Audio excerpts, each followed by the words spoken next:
Pauwi na noon si Pinong mula sa pangangahoy sa gubat. Pila ng mga taong nagpapagamot sa kanyang lolo Ipe. Kilalang magaling na albularyo ang kanyang lolo sa kanilang baryo. Nang sulyapan muli niya ang mga taong nakapila, nakaramdam siya ng habag sa mga iyon. Hindi kasi alintana ng ilan ang matagal na paghihintay at maging ang matinding sikat ng araw. Ang ilan, napalingon pa sa kanya nang makapasok siya sa kanilang bakuran. Sa gilid ng bahay niya inilapag ang mga kahoy na sisibakin niya rin kinahapunan. Sa likod na ng bahay siya nagdaan para makapasok sa loob ng kanilang bahay. Uminom muna siya ng tubig saka sinilip ang kanyang lolo na abala sa panggagamot. Nang makita siya ni Tonyo, agad itong lumapit sa kanya. Ang binatang palaki din ng kanyang lolo. Sanggol pa lamang ito nang matagpuan ito na nasa kahon sa gitna ng kakahuyan. Nang kargahin ito ng kanyang lolo, noon ay napagtanto ni Lolo Ipe na may kapansanan ang sanggol na iyon. Iyon din ang naisip ng matanda kung bakit ito inabandona. May malaking bukol kasi ang sanggol sa likod. Nang lumaki na sila, madalas nang tuksohin ng binata na kuba at kung ano-ano pang panunokso. Si Pinong ang laging tagapagtanggol nito. Handa siyang makipagbasagan ng mukha noon. Maipagtanggol lamang niya ang binata na itinuring na niyang kapatid. Bakit ngayon ka lang? Tanong nito sa kanya. Napalayo kasi ako. Wala nang gaanong makuha na kahoy sa malapit eh. Tugon naman ni Pinong rito. Siguro gutom ka na. Mauna na tayo kumain. Jack, na mamaya pa si Lolo Ipe. Nakita ko nga eh. Ang haba ng pila sa labas. Ngayon ko lang nakita na sa isang araw, napakaraming nagpapagamot kay Lolo. Oo, Pinong.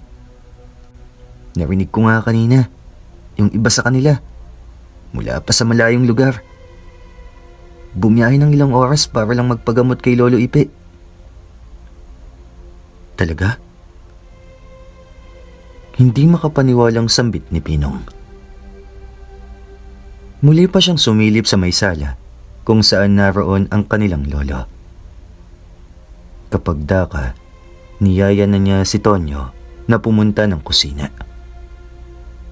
Maghahain na daw ito. Sige, susunod na ako.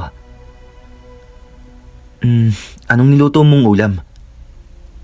Tanong ni Pinong. Bulang lang at pritong galunggong.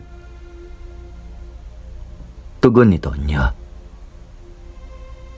Nagpalit muna ng damit si Pinong dahil basang-basa siya ng pawis.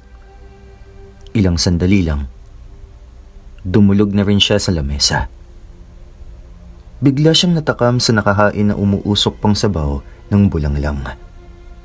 Ganon din sa pritong galunggong na may sausawang kamatis at may toyo na nilagyan ng sili. Nagdasal muna ang dalawa bago inumpisa ng pagkain. Panaka-naka na rin silang nagkukwentuhan habang panay ang subo ng pagkain. Nang matapos ang kanilang tanghalian, nagpahinga lang sandali si Pinong bago hinarap ang pagsisibak naman ng kahoy. Samantala, hapon na rin ang makatapos si Lolo Ipe sa panggagamot nito. Sa kabila ng maghapon na walang kain at pahinga, hindi man lang kababakasan nito ng pagkapagod. Maaliwalas pa din ang mukha niya. Nang makita ni Tonyo na nagliligpit na ang matandang lalaki nang ginamit ito sa panggagamot, agad-agad na nagdala ng maligamgam na tubig ang binata para dito. Nakaugalian na kasi nito ang uminom ng maligamgam na tubig pagkatapos ng panggagamot nito. Si Pinong naman, abala pa rin sa pagsisibak ng kahoy na gagamiting panggatong. Nang matapos ang ginagawa, nilapitan siya ni Tonyo ng ngiting-ngiti. "Oh, bakit abot tengang ngiti mo dyan?" Nagtatakang tanong ni Pinong rito. "Kasi sa isang linggo na ang piyesta sa kabilang baryo. Nabalitaan ko na meron daw doon na itatayong peryahan. Tara, punta tayo minsan." Masayang pahayag ni Tonyo. "Pwede naman. Kung papayagan tayo ni Lolo Ipe." Tugon naman niya rito. Dating gawi. Pwede naman tayong pumuslit nang hindi namamalayan ni Lolo." Giit pa ni Tonyo. Napaisip naman si Pinong. Hindi pa rin umaalis sa harapan niya si Tonyo na hinihintay ang tugot niya. "Bahala na," anya rito, sakay pinagpatuloy ng pagsisibak ng kahoy. Nang makatapos sa ginagawa, tinulungan na siya ni Tonyo sa pagsasalansan ng mga panggatong sa kanilang kusina. Habang nag-aayos nga, panay ang kwentuhan ng dalawa, kaya hindi na nila namalayan ang paglapit ni Lolo Ipe. "Bakit ba kanina pa kayo bulungan ng bulungan dyan, ha?" Tanong nito nang pinaglipat-lipat pa ang tingin sa kanilang dalawa. Wala po, Lo. Pinag-uusapan lamang po namin ni Tonyo kung ano uulamin mamayang gabi. Di ba, Tonyo?" Nauutal pang paliwanag ni Pinong. Opo, Lo. Yun nga po yung pinag-uusapan namin ni Pinong. Wika naman ni Tonyo.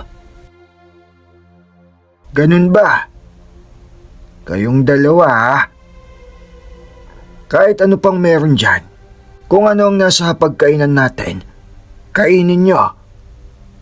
Huwag na kayong maghanap ng kung anong wala. Magpasalamat tayo lagi sa mga biyayang natatanggap natin sa araw-araw." Litanya ni Lolo Ipe sa kanilang dalawa. Kakamot-kamot naman sa ulo ang dalawang binata habang nagkakatinginan. Nang tumalikod ang matandang lalaki, nagsisikuhan pa sila. Bahagya naman silang nilingon ni Lolo Ipe, kaya nahinto sila. "Hindi mo pa kasi sinabi eh." Tila paninisipan ni Tonyo. "Baka kasi hindi tayo payagan. Naalala mo noon, hindi rin tayo pinayagan mamiesta. Pumuslit na lang tayo." Wika naman ni Pinong. Sumang-ayon naman si Tonyo sa kanya. Nang gabing iyon, hindi natuloy ang plano nilang pagpunta sa perya sa kabilang baryo. Hindi pa rin kasi natutulog si Lolo Ipe at gumagawa pa ito ng halamang gamot mula sa makahiya. Sa pananaliksik din dati ni Pinong, napag-alamanan niya na ang mutya ng makahiya mainam proteksyon laban sa mga masasamang elemento, laman lupa, duwending itim, at mga kapre. Hindi lamang may sakit ang kayang gamutin ng kanilang Lolo Ipe. Maraming beses na rin kasi nilang nasaksihan ang pagpapagaling nito sa mga taong napaglaruan ng iba't ibang uri ng elemento. Nakakamangha ang angking galing ng kanilang lolo, ngunit hanggang ng mga oras na iyon, palaisipan pa rin sa kanila kung paano nakuha ng matandang lalaki ang madalang na masumpungan na mutya ng makahiya. "Lo, hindi pa po ba kayo magpapahinga? Alam ko po na pagod na po kayo sa maghapong panggagamot nyo." Hindi na napigilan pang lapitan ni Pinong ang kanyang lolo. Hindi pa ako inaantok mga apo. Ang mabuti pa, magpahinga na kayo ni Tonyo.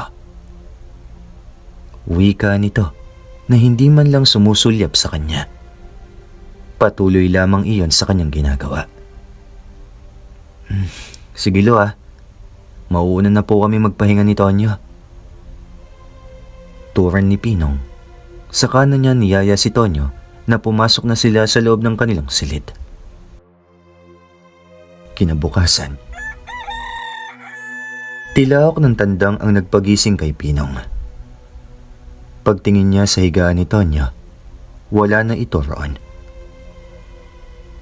Ang binata kasi ang laging nakatoka sa pagluluto at siya naman sa ibang gawain. Nadatnan na nga niya sa likod ng bahay si Tonyo na naghahanda na ng kanilang almusal. Mukhang uulan na ata Sambit ni Pinong habang nakatingala sa kalangitan. Malamang, iba ang simoy ng hangin Tila ayaw talaga tayong papuntahin sa peryahan. Wika naman ni Tonyo. Ay, huwag kang mag-alala. Hindi pa naman naalis agad ang perya. Marami pa namang araw Hindi na malaya ng dalawa ang papalapit na si Lolo Ipe. Galing ang matanda sa likod ng bahay. Nahagip pa ng pandinig nito ang huling tinuro ni Pinong. Tama bang narinig ko? Balak niyong pumunta sa peryahan.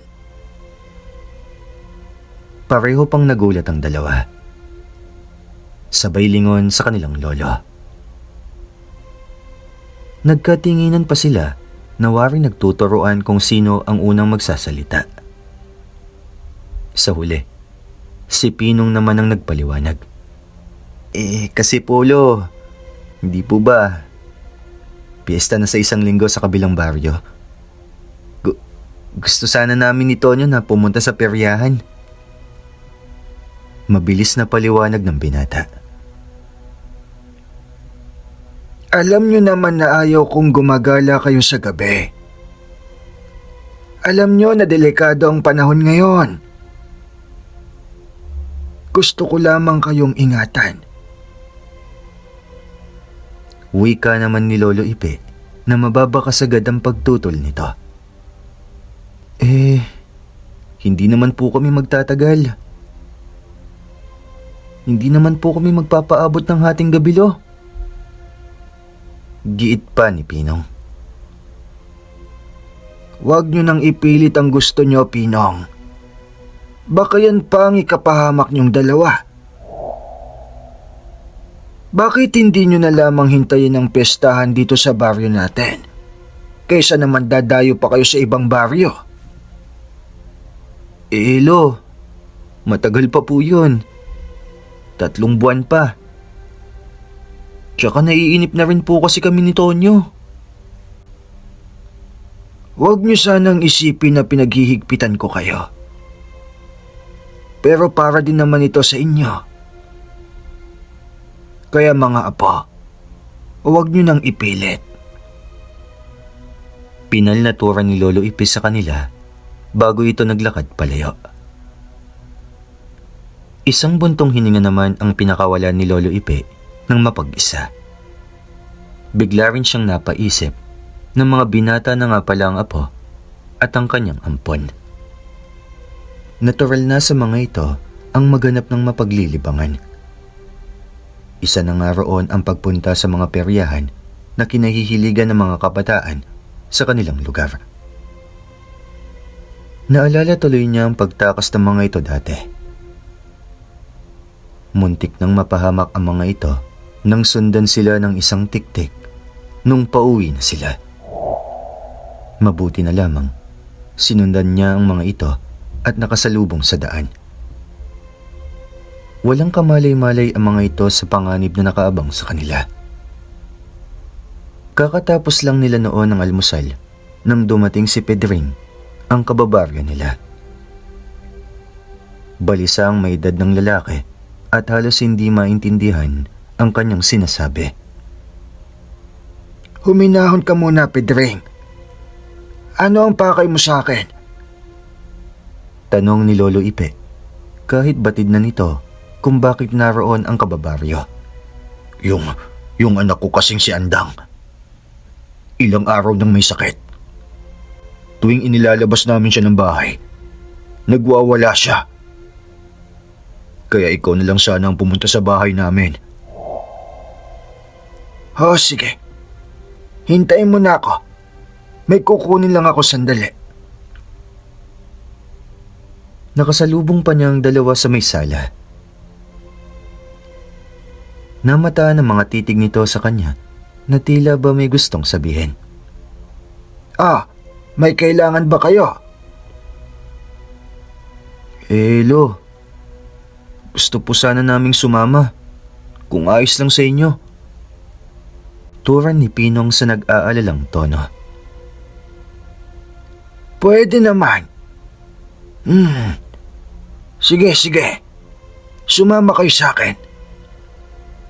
Tuwang-tuwa naman ang dalawa sa naging sagot ni Lolo Ipe. Sa labas na ng bahay nila ito hinintay. Maya-maya lang, lumakad na rin silang apat. Pagdating sa bahay ni Namang Pedring, agad na sinamahan nito si Lolo Ipe sa silid ng anak nito. Hindi na sumama ang dalawa. Naiwan na lang sila sa may sala. Dahil bukas ang pinto ng silid, kitang-kita nila ang higaan kung saan naroon ang dalaga. Nakatali ang mga kamay at paa nito. Nagwawala ito at pilit kumakawala sa pagkakatali rito. Nakasabog rin ang mahaba nitong buhok at nangingitim ang ilalim ng mga mata. Tanda ng hindi pagkakatulog ng ilang gabi. Panay rin ang tulo ng laway nito sa bibig. Narinig pa nila ilang araw na daw itong hindi kumakain, kaya naman halos butot balat na ito. Natipuhan ng itim na duwende ang inyong anak. Hindi ito titigil sa pagpapahirap sa anak nyo hanggat hindi siya pumapayag sa gusto ng nilalang. Pahayag ni Lolo Ipe. Isang orasyon ang ginawa ni Lolo Ipe upang labanan ang itim na duwende na nagpapahirap kay Andang. Madidinig ang mga sigaw at pagtangis ng babae sa loob ng silid. Dahil nakasara na ang pintuan, hindi na nakikita ng dalawang nagaganap sa loob. May ilang oras din ang tinagal ng mga sigawan at iyakan ng mga magulang ni Andang. Maya-maya pa, bigla nang tumahimik sa loob ng silid. Lumabas si Lolo Ipe kasama si Mang Pedring. Nagtungo sila sa likod ng bahay, sa matandang puno ng dapdap. May maliit na butas sa paanan ng puno. Nag-utos si Lolo Ipe na magpadugo ng manok sa paligid ng puno. Matapos magawa ang lahat ng iyon, hindi pa rin gumagaling si Andang. Patuloy pa rin ito sa pagwawala. Ginamit na ni Lolo Ipe ang huling alas upang makawala ng dalaga sa itim na duwende. Isang orasyon ang ginawa nito at galit na pinagbantaan ang itim na duwende. Sa oras na hindi pa ito tumigil sa pagpapahirap sa dalaga, may masamang mangyayari sa tahanan nito. Makalipas lamang ng isang oras, nakawala si Andang sa sumpa ng mangingibig nitong itim na duwende. Pagka-uwi sa bahay, nagpaalam naman si Lolo Ipe na papasok lang sa kanyang silid. Tsaka naman bumuhos ang napakalakas na ulan. Mabuti na lamang nandito na tayo sa bahay bago umulan. Wika ni Tonyo. Parang ako yung nagutom sa ginawang panggagamot ni Lolo Ipe kanina. Wika naman ni Pinong. Ang astig ni Lolo Ipi, no?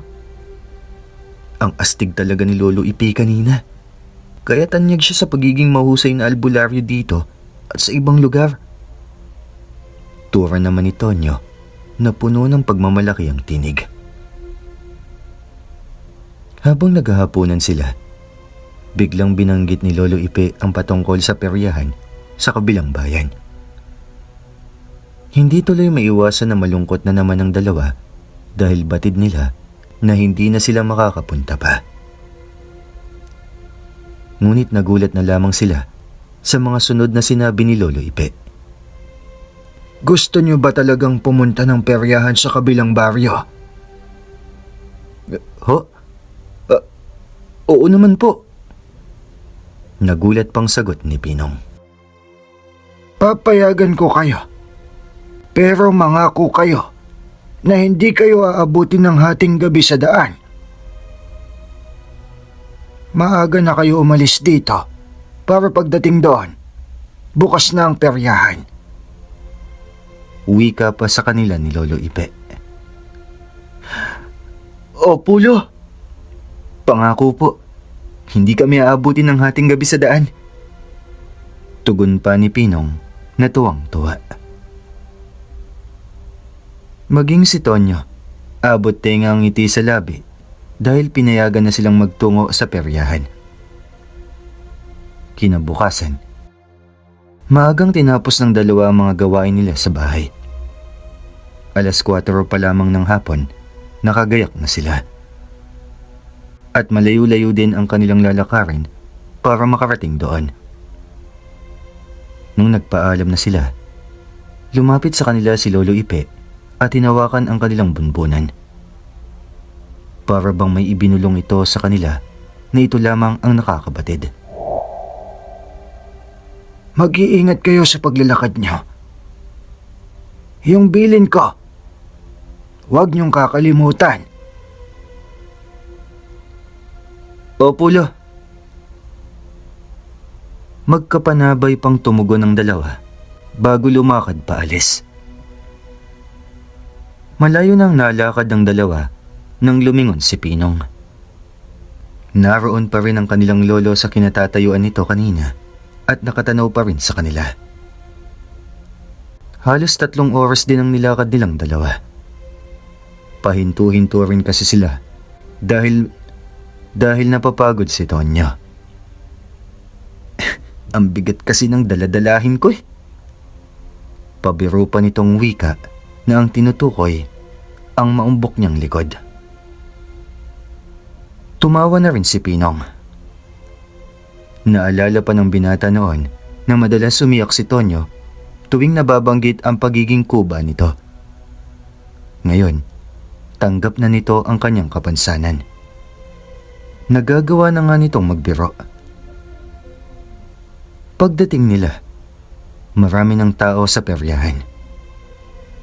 Agad silang nakipagsiksikan sa mga tao. Wala na silang inaksaya na panahon at nakipagsiksikan na sa mga taong tumataya. Talo si Pinong at naubos ang kanyang pera. Samantalang tuwang-tuwa naman si Tonyo dahil malaki ang naging panalo nito. Ang swerte mo naman ngayon. Samantalang ako, inulan ng kamalasan. Ni isa wala man lang nanalo sa mga tinayan ko. Walang ganang sabi pa ni Pinong. Bawi ka na lang sa susunod. Tura naman ni Tonyo sa kanya. Buti sana kung papayagan pa ulit tayo ni Lolo na pumunta dito. Oo nga no. Baka ngayon lang tayo payagan.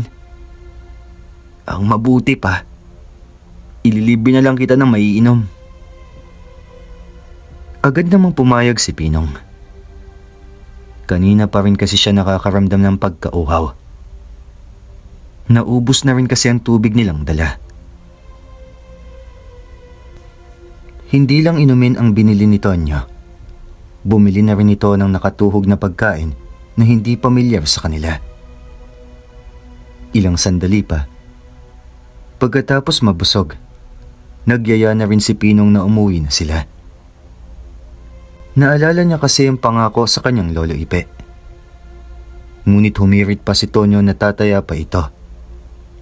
Noong una, ayaw niya dahil tiyak nagagabihin na sila ng gusto.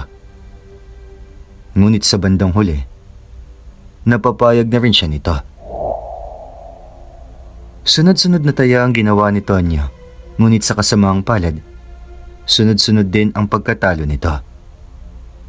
Malungkot tuloy silang naglakad pa uwi. Sabi ko sa iyo umuwi na lang tayo. Ayan tuloy, natalo ka pa. May paninisip ang sabi ni Pinong. Oo na, kasalanan ko na. Gusto ko pa kasing lumaki ang perang maiuwi ko Inanghihinayang din kasi ako sa napanalunan mo Makakabili na sana tayo ng damit at bagong tsinelas. Turan pang muli ni Pinong. Di bali, mag-ipon na lang tayo ulit. Matagal-tagal pa naman ang piyestahan sa atin. Doon na lang ako babawi. Hindi na umimik pa si Pinong. Kanina pa kasi niya pinapakiramdaman ang buong paligid.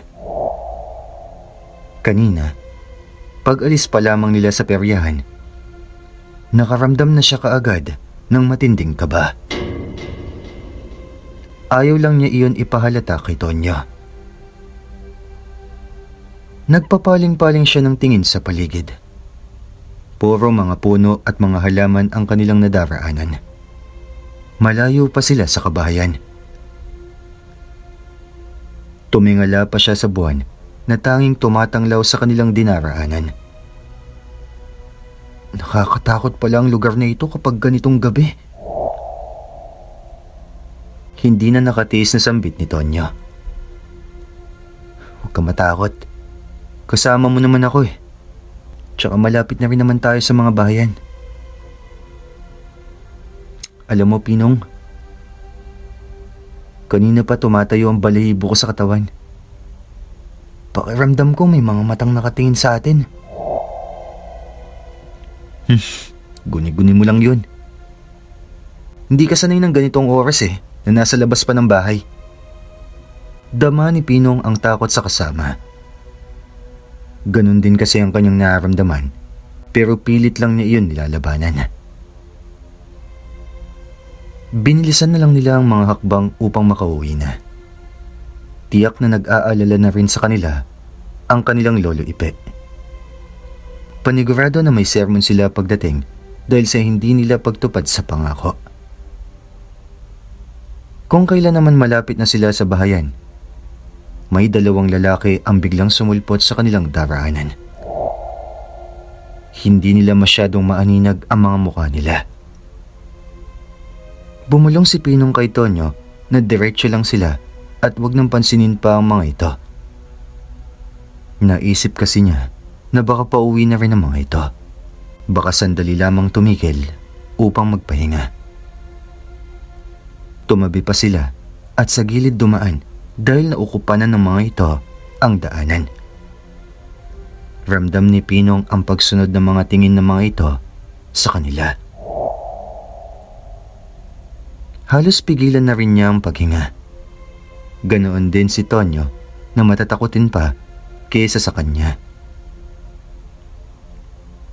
Nang makalampas na sila, hindi na pigilan ni Pinong na hindi lumingon. Ngunit gano'n na lang ang gulat niya nang wala na doon ang dalawang lalaki. Nagtataka siya kung paanong bigla na lamang nawala ang dalawang lalaki sa kinatatayuan nila ng ganoon kabilis. Tingin ko, hindi tao ang mga yun. Bulalas ni Pinong. Mabuti pa tumakbo na tayo. Nahihintakutan namang sambit ni Tonyo. Binilisan na nga nila ang paglalakad hanggang mapatakbo na sila. Kung kailan tumatakbo na sila, tsaka naman nila narinig ang mga sunod-sunod na mga yabag. Lalo pa nilang binilisan ang pagtakbo. Narinig din nila na bumilis ang mga yabag na sumusunod sa kanila. Ramdam nila na malapit na ang mga iyon.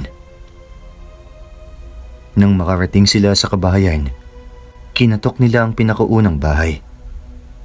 Ngunit hindi sila pinagbuksan ng mga nakatira sa loob.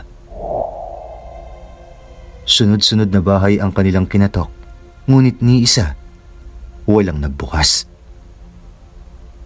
Batid naman nila na may mga tao sa loob dahil sa malamlam na ilaw. Hanggang marinig nilang malakas na angil sa kanilang likuran.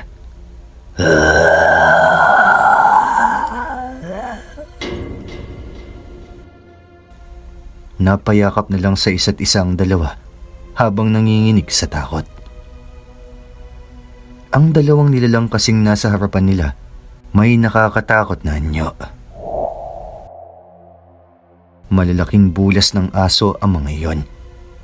May mapupulang mga mata, matatalim na ngipin at magkabilang pangil sa kanilang mga bibig.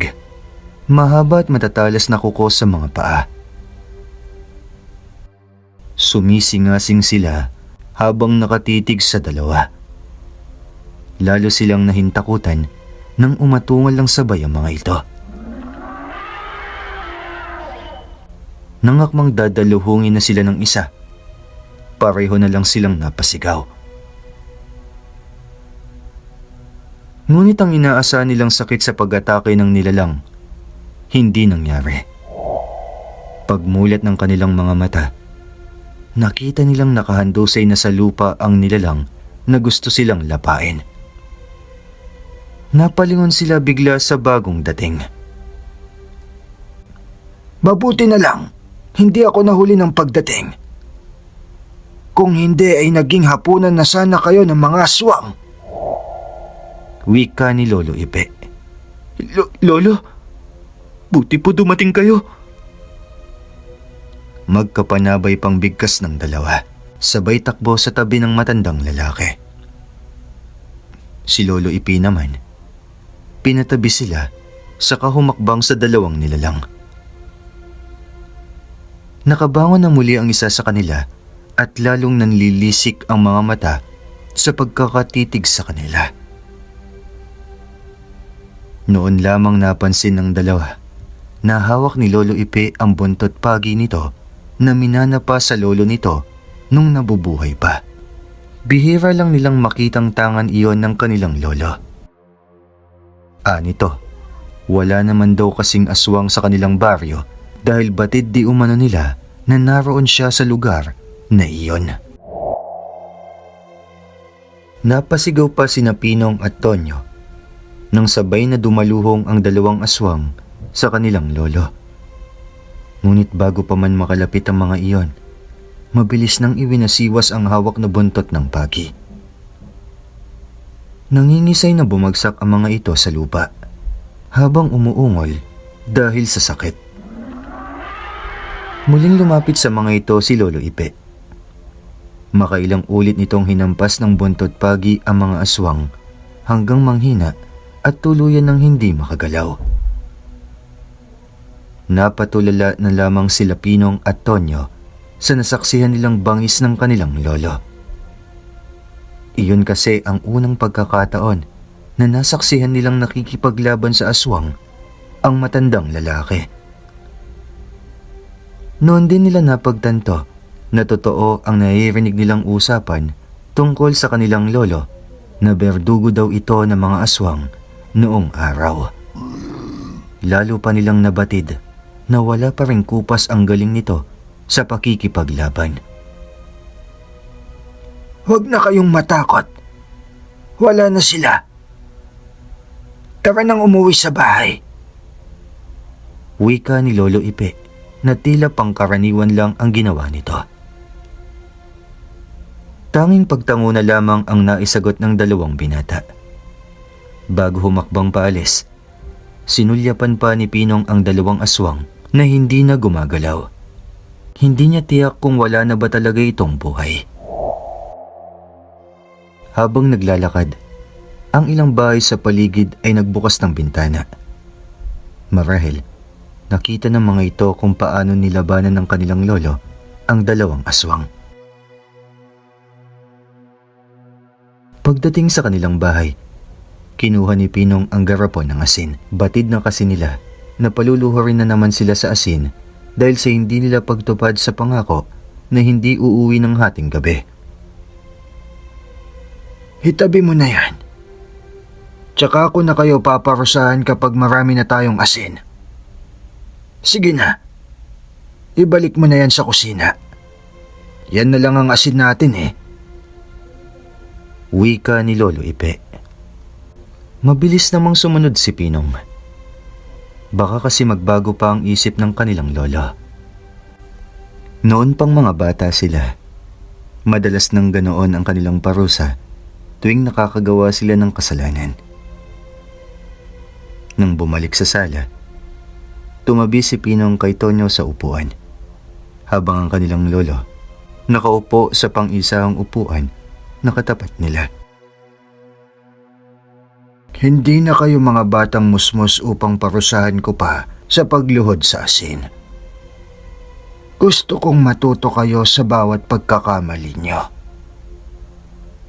Litanya ni Lolo Ipe sa dalawang binata. Pasensya na po, Lo.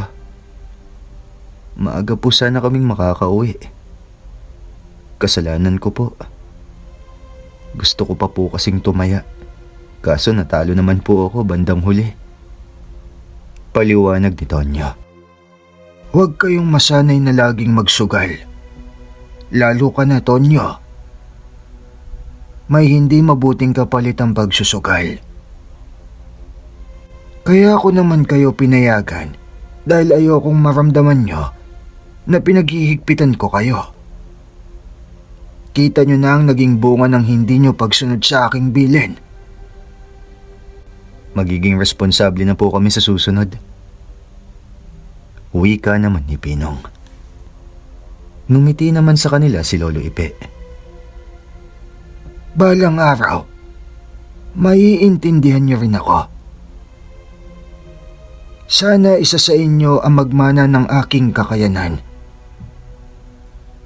Ngunit hindi ko nakikita sa inyo ang mga katangian na dapat magtaglay ng aking kapangyarihan. Elo, totoo po ba na may taglay kayong mutya? Tanong ni Pinong na inalis ang mga mata sa kanyang lolo. Totoo yan. Tipid namang sagot ni Lolo Ipe. Hindi na muli itong nagsalita tungkol sa mutya nito. Naramdaman naman ng dalawang binata ang tila ayaw nitong pag-usapan ang bagay na iyon. Nang sumunod na gabi, isang pangyayari ang hindi inaasahan ng dalawa. Ang bahay kasi nila ay may silong. Yari sa kawayan ng sahig, kaya nasisilip nila ang ilalim nito.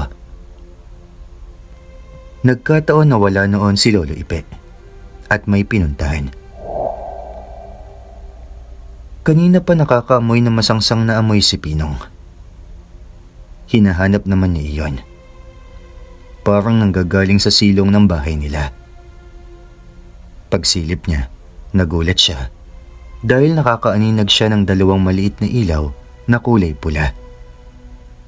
Aandap-andap iyon sa dilim. Biglang rumagasa ang kaba sa dibdib ng binata. Kahalintulad kasi iyon ng mga mata ng dalawang aswang na humahabol sa kanila noon. Agad niyang pinuntahan si Tonyo na abala sa pagbabasa ng comics sa silid nila. Oh, bakit parang nakakita ka ng aswang dyan? Tonyo, may aswang nga sa silong ng bahay natin. Tura niya rito. Ha? Anong gagawin natin? Wala pa naman si Lolo. Hindi naman siguro makakapasok sa loob ng bahay ang aswang na yon. May mga proteksyon na inilagay si Lolo sa buong bahay. Ang mabuti pa, kunin natin yung asin at itak ni Lolo sa kusina. Wika pa ni Pinong. Tumango naman si Tonyo at saka sila nagtungo sa kusina. Kinuha niya ang itak at dinala naman ni Tonyo ang garapon ng asin. Kinuha ni Tonyo ang gasera saka inilawan ng silong. Nakita niya sa ilalim ang tila malaking anino na may mapupulang mga mata. Sinabuyan niya iyon ng asin.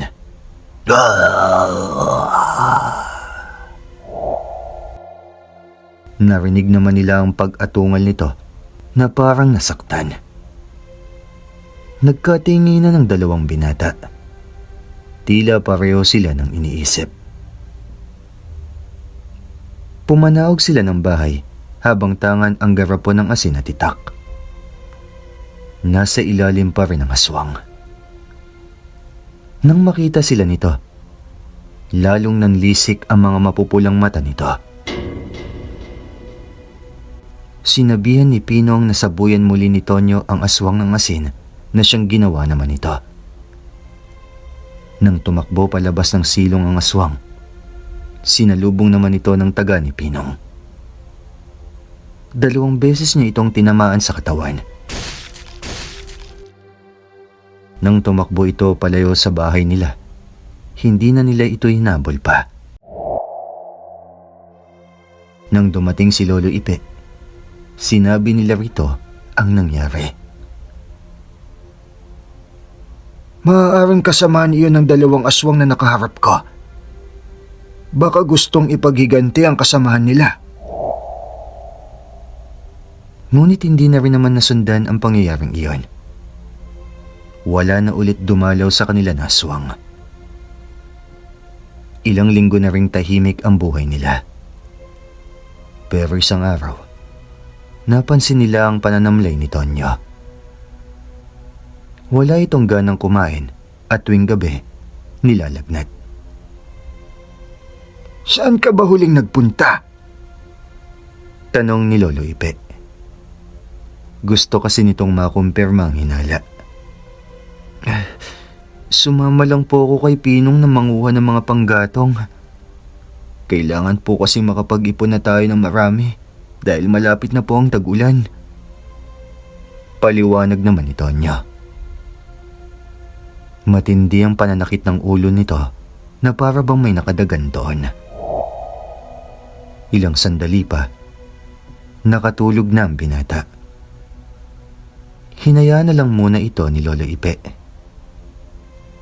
Ano pong sakit ni Tonyo? Tanong ni Pinong at bakas rito ang labis na pag-aalala. Nung bang nangahoy kayo, nakarating ba kayo sa malaking puno ng duhat? Opo, naabutan ko po doon si Tonyo. Agad ko naman po siyang sinaway at umuwi na rin po kami.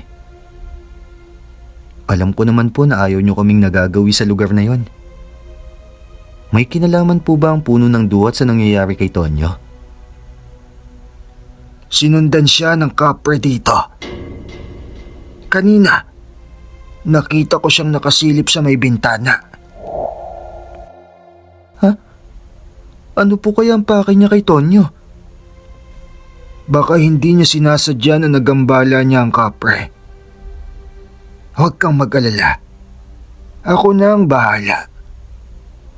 Tugon ni Lolo Ipe. Inutusan ni Lolo Ipe ang apong si Pinong na sunugin ang lumang gulong na nakatambak sa likod ng bahay nila. Habang sinusunog nga iyon, nakaaninag si Pinong ng malaking tao. Nabalahibo ang buong katawan nito at humahalo ang amoy nito sa usok na nagmumula sa nasusunog na gulong. Ilang sandali lang, unti-unti na iyong naglaho. Kinabukasan, masigla na ulit si Tonyo. Parang nagdahilan lamang ito. Sinabi ni Lolo Ipe na napaglaruan lamang ang binata. Malaki ang pasasalamat ng 2 binata dahil meron silang magaling na lolong albularyo. Maging ang kanilang mga kababaryo, malaki ang pasasalamat sa matandang lalaki na si Lolo Ipe.